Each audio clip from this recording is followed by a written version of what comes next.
기도드리겠습니다. 하나님 아버지 감사합니다. 늘 우리와 함께 하시는 하나님의 품에 안기는 그런 이 시간 되게 하여 주옵소서. 말씀으로 주님 우리 가운데 거하실 때에 아버지 하나님 우리 심령이 정말 주 안에서 온전한 쉼을 누리는 이 시간 되게 하여 주옵소서. 성령께서 우리의 마음을 열어주시고 들려지는 말씀마다 생명의 말씀으로 우리가 새기게 하여 주옵소서. 순종하게 하여 주옵소서. 감사하고 예수님의 이름으로 기도드립니다. 아멘.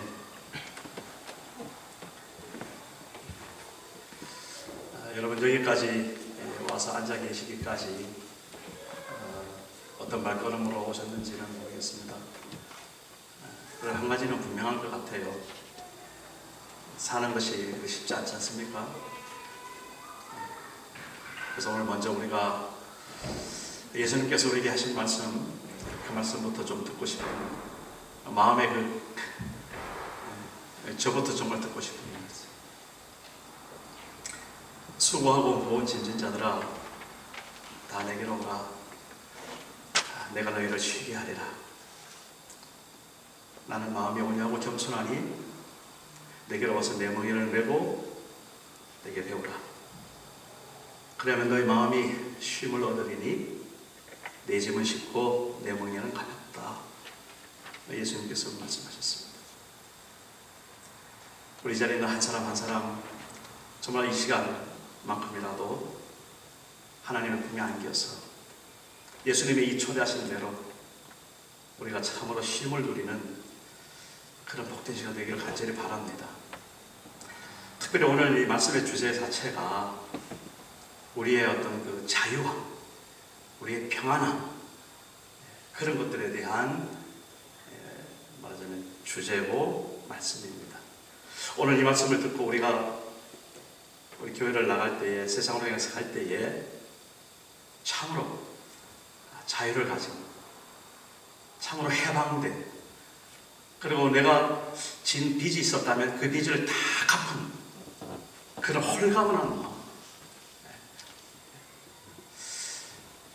그리고 정말 어째서 내가 이런 모습이 되었나라는 그 감사함, 그런 걸로 우리가 함께 이 교회를 다 나섰으면 하는 바람이 간절합니다. 오늘 믿음으로 살리라 두 번째 말씀을 하면서 의인이 무엇인가 라는 데 초점을 두고 싶습니다. 하박국 2장 4절 말씀, 지난 주간에 우리 함께 했던 말씀 기억나시죠? 로마서 1장 17절 말씀에도 반복되어 있고 인용되어 있는 말씀이죠. 제가 이렇게 말할 때 속으로 그 말씀이 이렇게 생각나면 얼마나 좋겠습니까? 근데 생각나시죠? 간단해요, 사실. 오직 의인은 믿음으로 말미암아 살리라. 속으로 다시 한번 새겨보시길 바랍니다. 잊지 않았으면 참 좋겠어요. 그렇게 복잡하지 않으니까, 그죠? 오직 의인은 믿음으로 말미암아 살리라. 이 말씀. 믿음으로 산다는 것을 우리가 지금 이렇게 이야기하고 있지만은 뭔가 우리가 살아가는 이 생활 속에서, 우리 삶 속에서 우리가 가지고 있는 그 믿음이 능력이 되고 힘이 되고 뭔가 작용을 해서 하나님의 큰 축복을 누리고 기적을 경험하고 하는 그런 나름대로 우리의 삶 속에서의 살아가는 데 필요한 그 믿음, 물론 우리가 이렇게 먼저 생각하지요. 맞습니다. 우리가 살아가는데 한순간도 그런 믿음 없이는 우리가 살아갈 수 없습니다. 이거는 믿는 사람이나 안 믿는 사람이나 마찬가지입니다. 세상에 예수를 모르는 사람들도 나름대로 가지고 있는 믿음이 있어서 살아가는 겁니다. 물론 이제 대상이 좀 잘못되고 뭔가 좀 섞인 것이 많고 혼돈되는 게 많지요. 어쨌든 믿음으로 살아가는 것은 명확한 그런 주제입니다. 자, 그런데 뭐라고 했어요? 오직 의인은 믿음으로 말미암아 살리라 그랬을 때 그 앞에 어느 한 사람의 정체성을 말하는 단어가 있죠. 의인이라는 말입니다. 의인. 의인이 믿음으로 살리라라는 그런 말입니다. 그러면 이제 우리가 오늘 주제를 미리 말씀을 드렸듯이 의인이라는 것이 뭔가라는 거에 우리가 분명하게 이렇게 정리가 되어야 되겠죠. 의인. 의인이라는 말은 사실은 좀 상대적인 의미도 있습니다. 죄인이라는 말하고 상대적인 의미로서 의인이라는 말씀을 우리가. 그런데 거꾸로 의인 대신에 죄인이라는 말을 한번 넣어봐서 내가 해봤어요. 죄인은 믿음으로 말미암아 살리라. 말이 되나요? 말이 되나요? 왜 말이 안 돼요? 말이 되잖아요. 죄인도 믿음으로 살아갑니다. 나름대로의 믿음이 있어요. 그렇습니다. 어느 배를 탔느냐가 이제 문제인 거죠. 예를 들어서 내가 해적선을 탄 사람이라고 한번 생각해 보세요. 거기서 얼마나 수고하고 충성하고 열심히 살았는데 결국은 보니까 내가 해적선을 탔다 이 말입니다. 그러면 그가 살았던 나름대로의 그 믿음 헛거죠. 오히려 뭐예요? 멸망하는 길로 가는 그런 모습이죠. 중요한 것은 내가 지금 어느 배를 타고 있는가, 이게 참 중요하다. 그래서 우리가 의인이 무엇인가를 명확하게 알아야 그 다음에 믿음으로 말미암아 살리라 라는 것을 답을 얻을 수 있는 것이죠. 그래서 오늘은 의인이라는 것이 무엇인지 다시 한번 우리가 살펴보고 싶습니다. 제가 거의 한 1년에 한 서너 번은 이 주제를 가지고 이렇게 계속 반복해 나가는 그런 패턴이 있는데 좀 눈치채셨는지 모르겠어요.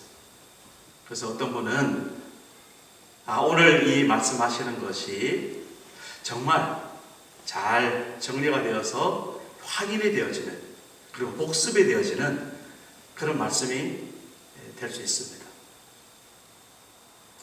이런 복습 같은 거는 우리가 매일 해도 괜찮아요. 자, 그런데 어떤 분은요, 이게 하나의 어떤 그 복습이고 익숙하게 들어왔던 말씀이 아니라, 오늘 처음 듣는 말이네. 그런 말씀도 있었나? 그렇구나. 그런 분들도 있을 겁니다. 자, 어쨌든 복습을 하든 처음 듣든 상관없이 우리가 매일매일 이 말씀을 새겨야 된다는 거 하나는 분명합니다. 자, 오직 의인은 믿음으로 말미암아 살리라. 자, 그래서 의인 말한다고 했는데 의인이라는 말은 한마디로 말해서 사람의 정체성이죠. 사람이 그 신분이 어떤 건가 하는 그런 단어입니다. 자, 그러면 벌써 여기서 그런 의문이 들을 수 있겠어요. 나는 죄인인가? 아니면 나는 의인인가? 이런 생각도 이제 떠오를 수 있겠죠. 그런 생각을 동시에 가지면서 우리 함께 말씀을 이루려 원합니다. 이 말씀을 하기 위해서 로마서를 쭉 읽어 나가고 있습니다. 사실은 그래서 일일이 다 하지는 못하지만 대목대목 이렇게 추려서 지금 말씀을 나누고 있습니다. 자, 로마서에서 1장에 오직 의인은 믿음으로 말미암아 살리라라고 딱 선언하고 난 뒤에 사실 2장, 3장을 보면은요, 한마디로 그거예요. 이 세상의 모든 사람이 죄인이었다라는 것을 말씀하고 있습니다. 잘난 사람이든 못난 사람이든 똑똑한 사람이든 어리석은 사람이든 가진 사람이든 가지지 못한 사람이든 천한 사람이든 귀한 사람이든 높은 사람이든 낮은 사람이든 누구든지 이 세상에 살고 있는 모든 사람이 다 죄인이다라는 것을 로마서는 사도 바울을 통해서 그렇게 선언하고 있습니다. 대표적인 말씀이 로마서 3장 23절이죠. 모든 사람이 죄를 범하였음에 하나님의 영광에 이르지 못했다라고 선언하는 겁니다. 멀쩡히 다 잘 살고 있는, 나름대로 잘 살고 있는 사람들이 이 로마서를 통해서 그냥 졸지에 다 죄인이 되어버린 거예요. 자, 그러면 무슨 소리야? 내가 무슨 죄인이야? 뭔 죄를 졌다고? 자, 그렇게 만약에 생각한다고 생각해 봅시다. 그러면 둘 중에 하나겠죠. 내가 거짓말 하든지 아니면 하나님이 거짓말 하든지. 둘 중에 하나죠. 하나님은 하나님 말씀으로 지금 뭐라고 했습니까? 이 세상의 모든 사람이 다 죄를 범하였음에 하나님의 영광에 이르지 못했다. 죄인이다고 딱 말씀하셨는데 그 말씀을 듣는 나는 나 죄인 아니야. 그러면 이제 둘 중에 하나인 거죠. 하나님이 잘못하셨거나 아니면 거짓말 하시거나 아니면 내가 뭔가 잘못 알았거나 내가 지금 거짓말하고 있거나. 하나님의 잘못이 있을까요? 우리가 잘못이 있을까요? 만약 내가 죄인이 아니라고 그렇게 딱 나설 수 있다면 어떠세요? 네, 두말할 것 없죠. 저 역시도 지금 여기 서 있는 저 역시도 참 어찌 이렇게 내가 할 수 없는 죄인인가 뼈저리게 정말 느낍니다. 죄송하지만 하나님 곁에 가까이 가면 갈수록 말씀을 보면 볼수록 하나님의 뜻 가운데 살려고 하면 할수록 어찌하여 내가 이렇게 죄 덩어리인가 라는 것이 점점 더 극명하게 드러나는 거예요. 방법이 없어요. 숨길 수가 없어요. 어떨 때는 나도 모르게 거짓말이 튀어나오는데 어쩔 겁니다. 목사님 거짓말인데 저한테 책망하셔도 괜찮습니다. 안 하려고 노력하지만 저도 살다 보면 나도 모르게 거짓말하고 있는 나를 보는 거예요. 자, 기가 막히죠. 물론 잘못했구나 하고 하나님 앞에 정말 죄송합니다 사죄하고 용서해 주세요 빌고 그렇게 삽니다. 여러분들은 어떠세요? 적어도 거짓말은 안 하세요? 정말 내가 거짓말했다라는 것들이 하나라도 있다면 인정해야 됩니다. 내가 죄인이구나.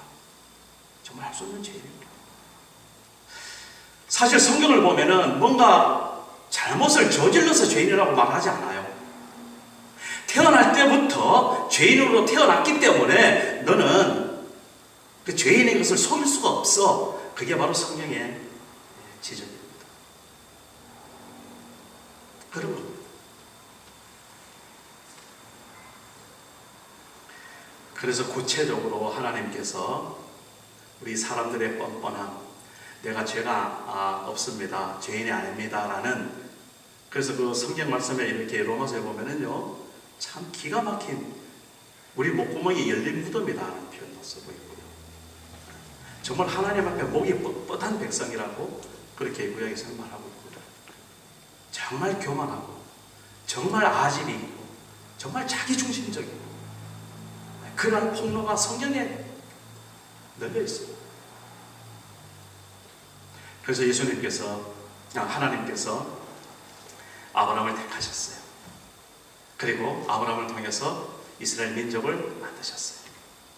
그리고 이스라엘 민족을 애굽에서 강성하게 배양시키고, 물론 노예의 신분이었지만 그러나 그 히브리 사람들이 얼마나 강하고 어머니들은 아이들을 잘 놓는지 대단했어요. 그래가지고 그 애굽에서 출애굽을 시킵니다. 홍해를 건너서 광야로 나오게 해요. 그야말로 구원이죠. 노예에서 이제 자유의 몸으로 그렇게 하나님께서 구원해 내신 거예요. 그러고 나서 모세를 통하여서 무엇을 먼저 하시는가 하면은 시내산에서 율법을 받도록 하셔요. 율법을 주시는 거예요. 왜 율법 주셨나? 오늘 우리가 읽은 말씀 그대로입니다. 하나님이 주신 그 율법 바로 그겁니다. 너희들 죄인 아니라고? 그런 소리 하지 마. 너희들은 다 죄인이야. 자, 그러면서 이 율법 한번 실천해봐. 이 율법대로 한번 살아봐. 그래서 던져준 것이 율법입니다. 대표적으로 10계명. 이스라엘 백성들이 그걸 받고 살아가는데 그 율법대로 삽니까? 살아갈 수 없는 거예요. 그래서 엄청 훈련받습니다. 심지어 그 홍해를 건넜던 그 모든 이스라엘 백성들이 가나안 땅에 들어간 사람이 한 사람도 없어요. 두 사람 빼고.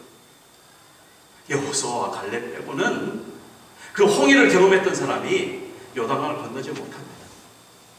나중에 요단강을 건넌 사람들은 그 광야에서 태어난 자녀들, 그 자녀들이 여호수아와 갈렙의 인도를 받고 가나안 땅으로 들어갑니다. 그러한 그 와중 속에서 한 가지 분명하게 이스라엘 백성들이 그들이 하나님의 백성임에도 불구하고 하나님의 택한 백성임에도 불구하고 죄인된 모습이 명확하게 보고되어 있는 것이 구약성경입니다. 그래서 오늘 말씀에 그러잖아요. 하나님께서 우리 율법을 주신 것은 왜 율법을 주셨다고요? 너희가 죄인이라는 것을 깨닫게 하려 합니다. 네. 어떤 사람은 이 구약을 읽으면서 난 도저히 예수는 못 믿겠다. 교회 못 다니겠다. 그렇게 말을 합니다. 왜 그러시냐고 그러면 하나님 말씀이라고 성경이라고 하는 게 별 희한한 이야기들이 많군요. 제가 차마 입에도 담지 못할 말들이 얼마나 많은지 모릅니다. 왜 그렇게 사람들은 죽는지, 왜 그렇게 사람들은 정말 못된 짓만 별로 하는지. 그리고 우리하고 너무 비슷한 게 정말 좀 먹을 만하고 살만하면 하나님 필요 없다. 하나님을 대드는 그런 모습들. 하나님께서는 율법을 통하여서 그래서 너희들이 죄인인 것을 알아라라고 분명하게 말씀하셨어요. 오늘 말씀 20절에 보면 그러므로 율법의 행위로 그의 앞에 의롭다 하심을 얻을 육체가 없나니 율법으로는 죄를 깨달음이니라. 이것이 분명히 우리가 확인해야 됩니다. 자, 그러면 여러분, 우리가 적어도 이 구약 이스라엘 백성을 통해서 이 하나님의 말씀을 통해서 이 율법을 보면서 내가 죄인이었구나 라고 그렇게 만약 깨닫는다면 그건 심판이겠어요? 축복이겠어요? 축복이죠. 축복입니다. 방법은 없죠. 죄인은 마땅히 형벌 받아야 되고 죽어야 되죠. 그래서 죄와 사망 아래에 있는 본질상 진노의 자녀, 말하면 쉽게 말하면 우리 주일학교 어린애들 이야기 말로 하면 지옥 갈 인간들, 이 죄인이에요. 우린 그렇다는 거예요. 지금.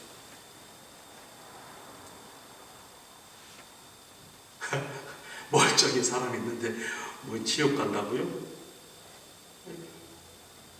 율법 아래 있는 모든 사람들이 그렇게 자기가 죄인인 것을 깨달았고 그 죄인인 것을 아는 동시에 이제는 정말 통곡하고 정말 죄를 뒤집어 쓰고 오래 왜? 지옥 가야 됩니까? 방법이 없습니다. 죄의 삭은 뭐라고 했어요? 사망이라고 했습니다. 죽음이라는 것이 여러분 어떻게 이 세상에 왔을까요? 우리가 그냥 살아가면서 익숙하게 죽는 사람들이 그냥 당연히 있으니까 사람은 태어나서 죽는가 보다, 원래 그렇게 죽는가 보다 그렇게 생각을 하죠. 그죠? 나는 안 죽어 그런 사람은 없죠. 왜 죽게 됩니까? 왜 죽음이 왔습니까? 하나님께서 처음부터 죽어라 그러고 인간을 지으신 게 아니에요. 아닙니다. 적어도 우리는 창세기 1장 26절 보세요. 하나님의 형상을 따라 하나님의 모양대로 지으심을 입은 그런 귀한 존재입니다. 그리고 하나님께서 에덴 동산을 창설하시고 거기다가 생명나무를 세워두셨어요. 그리고 그 생명나무를 먹고 날마다 영생하도록 하나님께서 그렇게 지으시고 에덴 동산을 허락해 주셨고 아담과 하와를 그곳에 두고 이 에덴 동산을 지키게 하신 하나님의 놀라운 그런 축복이 있는 존재, 우리는 바로 그런 존재입니다. 우리 애초부터 죽음을 모르는 존재예요. 우리 영원히 영생하는 그런 존재입니다. 적어도 우리는 그렇게 하나님으로부터 지음을 받은 그런 존재입니다. 제가 하는 이야기 아니고요. 성경에서 그렇게 말씀하고 있습니다. 자, 그런데 언제 그렇게 지음받은 인간이 죽게 되었습니까? 여러분 잘 아시잖아요. 창세기 3장에 보면 하나님 말씀을 불순종하는 거죠. 하나님 말씀을 안 들었다는 거예요. 순종하지 않았다는 거예요. 그 결과로 죽음이 오게 되는데 어떤 진행 상황이 있습니까 지금? 하나님께서 그렇게 생명나무를 세워두고 마음껏 이 동산에 있는 나무 따먹고 영생하고 잘 살아라 그러면서 또 하나 딱 덧붙인 말씀이 있어요. 바로 그 옆에 선악을 알게 하는 나무를 두셨어요. 그리고 이 선악을 알게 하는 나무, 요 나무만큼은 네가 먹으면 안 돼. 이것을 만약에 네가 따먹으면 너 죽는다. 분명하게 말씀하셨어요.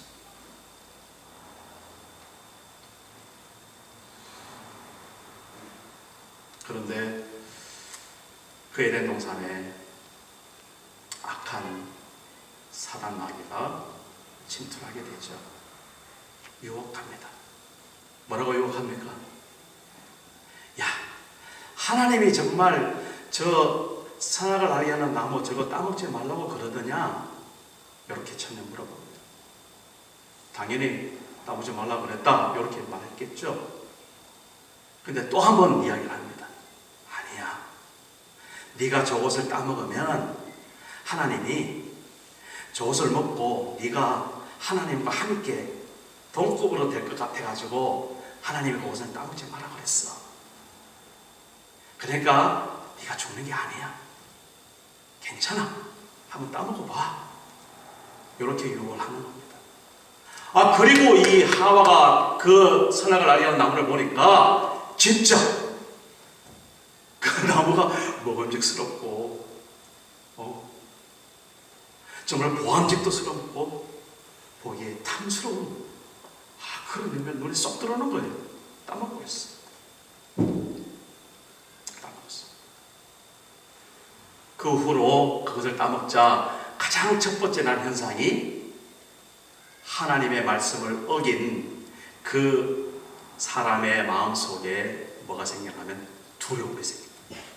부끄러움이 생깁니다. 따먹고 나서 이를 보니까 자기 벌거웠었거든요. 부끄러웠어. 수치스러웠어. 그리고 또 하나님 말씀 어겼거든요. 나름대로 두려워서 숨는 겁니다. 하나님께서 어느 날 부르시죠. 아담아 어디 있느냐? 하와야 어디 있느냐? 대답을 이렇게 합니다. 내가 하나님께서 먹지 말라고 한 그 과일 따먹고 부끄럽고 두려워서 내가 숨었습니다. 하나님이 대답을 눈치채 주셨어요. 너 그 과일 따먹었느냐? 그로부터 그 결과로 어떻게 옵니까? 사망이 옵니다. 그게 죄랍니다. 자, 죄 뭡니까? 하마르티아라는 말 써요. 관역에서 벗어났다는 이야기입니다. 그러니까 하나님의 목적에서 벗어난 거예요. 그게 죄입니다. 하나님의 목적이 어디서 우리가 알 수 있습니까? 하나님 말씀에서 알 수 있죠? 그 하나님의 말씀을 벗어난 거예요. 그 하나님의 말씀을 듣지 않는 거예요.